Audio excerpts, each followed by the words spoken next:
दिदी हिजो हजुर ठ्याक्कै 1 वर्ष चाहिँ मैदान प्रवेश गर्नुभयो कस्तो लाग्यो आफूले 1 वर्ष चाहिँ मैदानमा पाउँदा फेरि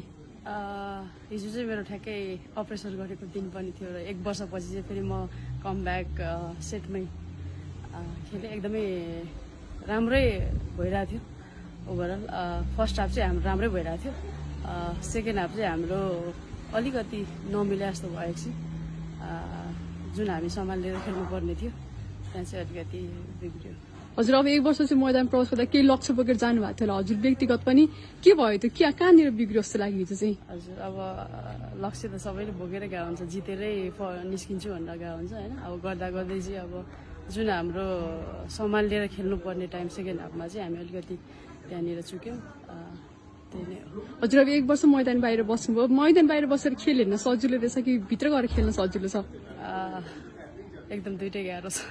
अब पछि हामी इन्डियासँग खेल्दैछौँ हाम्रो टोलीको चाहिँ अब बल्यो पक्ष के छ इन्डिया विरुद्ध चाहिँ इन्डिया विरुद्ध चाहिँ हामी अब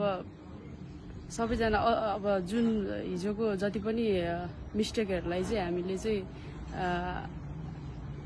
त्यो गेममा चाहिँ सुधार्नेछौँ होइन अनि आफ्नो बेस्ट दिने हो हजुरको फ्यानलाई के भन्न चाहनुहुन्छ लास्टमा सबैलाई चाहिँ धेरै धेरै थ्याङ्क यू सो मच भन्न चाहन्छु जति पनि फुटबल फ्यान्सहरू हुनुहुन्छ उहाँहरूले नै गर्दा चाहिँ आज फेरि हिरा चाहिँ कम ब्याक आएको छ उहाँहरूकै माया उहाँहरूकै सपोर्टले गर्दा चाहिँ त्यही हो थ्याङ्क यू सो मच भन्न चाहन्छु